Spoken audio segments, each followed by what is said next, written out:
በስመ አብ ወወልድ መንፈስ ቅዱስ ሓደ አምላክ አሜን። ሰላም አምላክ ይብዛሕልኩም ክቡራት አሕዋተይ ከመይ ሰንቢትኩም? ኣነ እግዚአብሔር ይመስገን ሽምባይ ከም ትርምር ካብ ምሓርና ቅዱስ ተዋህዶ እምነተይ ዝቐርበና ስነ ጽሑፍ ሕፅር ዝበለ ስነ ጽሑፍ ከቕርበልኩም ቃል ማዕዳ ዝቅዱስ ኤፍሬም ሴርያዊ ቃለ ሕይወት ዝኾነ ቃል እግዚአብሔር ኣብ እንሰምዐሉ ኣብ ናጻ ፍቓድ ተመርኪስና ኢና እሞ ዝኾነ ትምህርቲ ወንጌል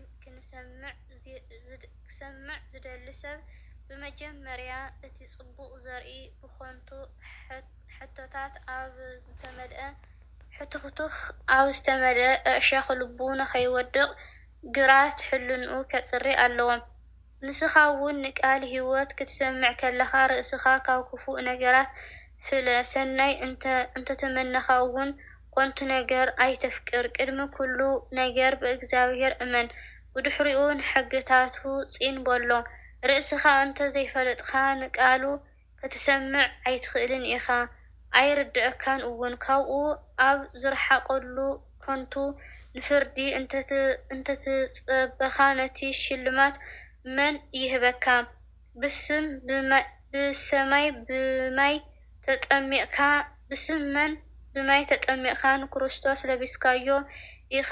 ኣካሉ ዝፋን ጎይታ ኮይኑ መሕተሙ ድማ ኣብ ግንባርካ ኣሎ። ኣስተውዕል፣ ናይ ካልእ ኣይኮንካን፣ ካሊእ ዝመርሕ ኣየድልየካን እዩ። ብምሕረት ዝፈጠረና ብመስቀሉ ዘድሐነና ንህይወትና ዝመርሐና ንድኻምና ሓይሊ ዝኾነና ትንሣኤ ዘምጽአና ከም ግብርና ድማ ዋጋና ዝኸፈለና ሓደ ንሱ እዩ። መዝሙር ዳዊት 62:12 ብዛዕባኡ ዝዛረቦ ዝሰምዑን ትእዛዛቱ ዝሕልውን ብፁዓን እዮም። እታ ወዲ ሰብ ወዲ እቲ ልዑል ኩሉ ዝኾነ እግዚአብሔር ኢኻ እሞ ብዛዕባኡ ዝዛረቡ ዝሰምዑን ትእዛዛት ዝሕልን ብፁዕ እዩ። እግዚአብሔር ሰናይን ርኅሩሕን እዩ እሞ ብግብርታትካ ኣይቈጣዕን። ካብ ቁጥዓ ርሒቑ ብጽሒት ሰይጣን ኣይትደቅስ። ኣብ ልዕሊ ብጻይካ እንተ ተቖጣዕኻ ኣብ ልዕሊ እግዚአብሔር ተቖጢዕኻ ኣለኻ። ኣብ ልብኻ ቁጥዓ እንተ ዓቝርካ ድማ ኣንጻር እግዚአብሔር ኣዲምካ ኣለኻ ማለት እዩ።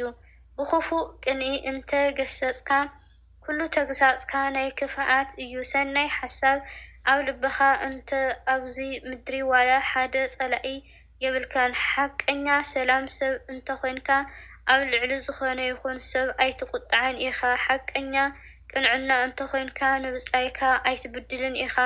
ምቁጣዕ ትፈቲ እንተኾይንካ ብኽፉእ ነገር ትቁጣዕ። ሽዑ ናትካ ኮይኑ ክትረኽቦ ኢኻ። ውግእ ክትእውጅ ትደሊ እንተለኻ ሰይጣን ኣማኻሪኻ ኮይኑ ኣሎ ማለት እዩ። ክትቁጣዕ እንተደሊኻ ኣብ ልዕሊ ኣጋንንቲ ትቆጣዕ። ብኣርኣያ ስላሴ ንዝተፈጠረ ሰብ ትጸርፍ እንተኾይንካ ግን ቅፅዓት ቃላት ነፍሲ ይግበአካ እዩ። ንሰብ ብንዕቐት ምጽራፍን ንመልክዕ እግዚአብሔር ምጽራፍ እዩ። ንብጻይካ እንተኽቢርካዮ ንእግዚአብሔር ኣኽቢርካዮ ኣለኻ። ንእግዚአብሔር እንተዘይኽብርካዮ ድማ ንብጻይካ ብሓይሊ ቁጥዓ ትጥቅዖ ኣለኻ ማለት እዩ። ቀዳማይ ትእዛዝ እግዚአብሔር ኣምላኽካ ፍጹም ልኽብኻን ብፍጹም ነፍስኻን ሓይልኻን ኣፍቅሮ ዝብል እዩ። ምልክትን እግዚአብሔር መፍቀሪካ ድማ ንብጻይካ ምፍቃር እዩ። ንብጻይካ እንተ ጸላእካዮ ጸላኢኻ ምስ እግዚአብሔር እዩ። ተቖጢዕካ ከለኻ ኣብ ቅድሚ እግዚአብሔር እንተጸለኻ ትላገጽ ኣለኻ። ብኾንቱ ቃላት ትመላለስ ከም ዘለኻ ልብኻ ይምስክረልካ።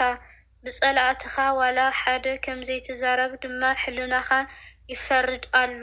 ክርስቶስ ኣብ ግዜ ስቕለቱ ነቶም ሰቐልቱ ጸልዩሎም እዩ። ንስኻ ሓመድ ከንስኻ ግናይ ብቁጥዓ መሊእኻ ኣለኻ። ኣብ ልዕሊ ሓውካ ተቖጢዕካ ከለኻ ክትጽልይ ትደፍር ዲኻ? ቁጥዓ ሕደግ እሞ ጸልይ። ትርሕቕ ተሓርቕ እንተኾይንካ ቁጥዓኻ ምስ ተቖጻጸርካ ልማናኻ ከተቐርብ ትኽእል ኢኻ። ንኽፍኣት ዝተሓባበረ ብጻይ እንተለካ ቁጥዓ ልሐድግ ጻዕሪ። ምኽንያቱ ቁጥዓ ምስ ክፉእ ትምኒት ዝተኣሳሰረ እዩ። ንስኻ እውን መንፈሱ ባህሪ ኣለካ ንፋስ ነፍሲ ምስል ፈጣሪ ይቅርታ ነፍሲ መሰል እያ ፈጣሪ እዩ ስለዚ ምስ ኩሎም ደቂ ሰባት ብምስምዕማዕ መልክዕ እግዚአብሔር ኣኽብር ሰላምካ ክረክብ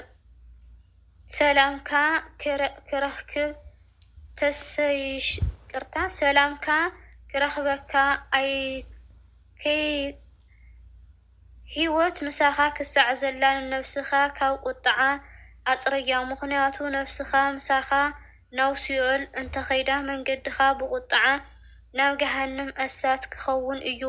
ኣብ ልብኻ ቁጥዓ ኣይተንብር፣ ኣብ ነፍስኻ ኮንቱ ነገር ኣይትሓዝ ምኽንያቱ ኣብ ነፍስኻ ሰናይ ካብ ምግባር ዝሓልፍ ስልጣን የብልካን። ብደም እግዚአብሔር ተዓዲግካ ኢኻ ክርስቶስ ብመንከርኡ ኣድሒንካ ንስኻ ንሓጢኣት ሙታን ምእንቲ ክትኸውን ንዓኻ ክብል ሞይትልካ እዩ። ካብ ጨውልካ ከለው ምእንቲ ከይትበጨው ምራቁ ተዓጒሱ እዩ። ንቅጣዓ ምእንቲ ክትዕጎሶ ድማ መሪር ሓሞት ሰትዩ እዩ። መንከራ ንምቕባል ከይትፈርሕ ኢሉ መንከራ ተቐቢልልካ እዩ። ናይ ብሓቂ ኣገልጋሊኡ እንተደኣ ኮንካ ነቲ ቅዱስ ጎይታኻ ፍርሖዮ ንዕኡ እውን ምሰል ሓቀኛ ወዲ መዝሙሩ እንተኮንካ ድማ ብሰናያት ፈተና ጎይታኻ ተጓዓዝ ፈታዊ ክርስቶስ ንክትኸውን ካብ ሓውካ ንዝወረደካ ላግፂ ተዓጎሶ ካብ መድሓኒኻ ንክትፍለ ኣብ ልዕሊ ሰባት ቁጥዓ ኣይተርኢ። ዋዛ ፈዘዛ ተፍቅር እንተደኣ ኮንካ ከም ሰይጣን ኮንካ ኣለኻ። ጌጋታት ድኽመታትን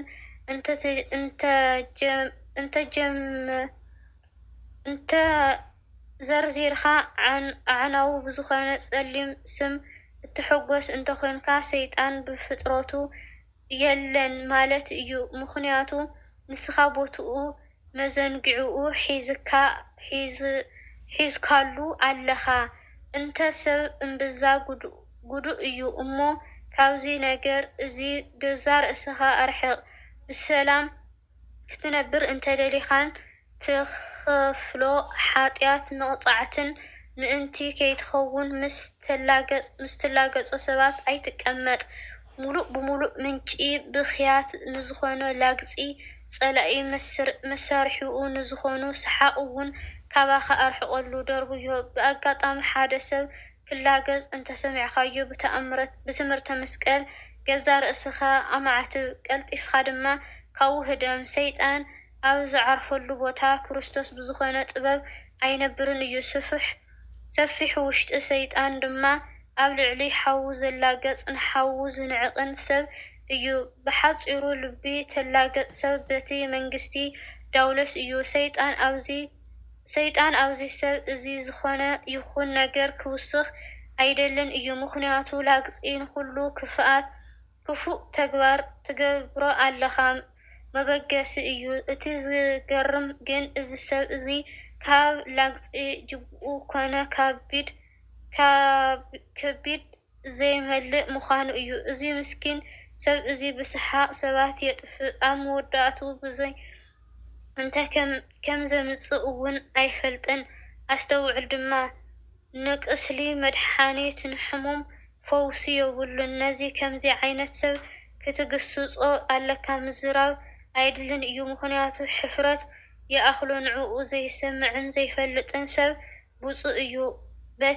ቤተ ክርስቲያን እዚ ናባኻ ዝኣቲ ናይ ሰይጣን ክፉእ ማይ ብሑቕ ካባኻ ይርሓቕ። ካብ መጽሓፍ ብሂል ኣበው ወመእተ ዝብል ዝተወሰደ። ኣሜን። ስብሐት ለእግዚአብሔር ይኹን። ኣሜን።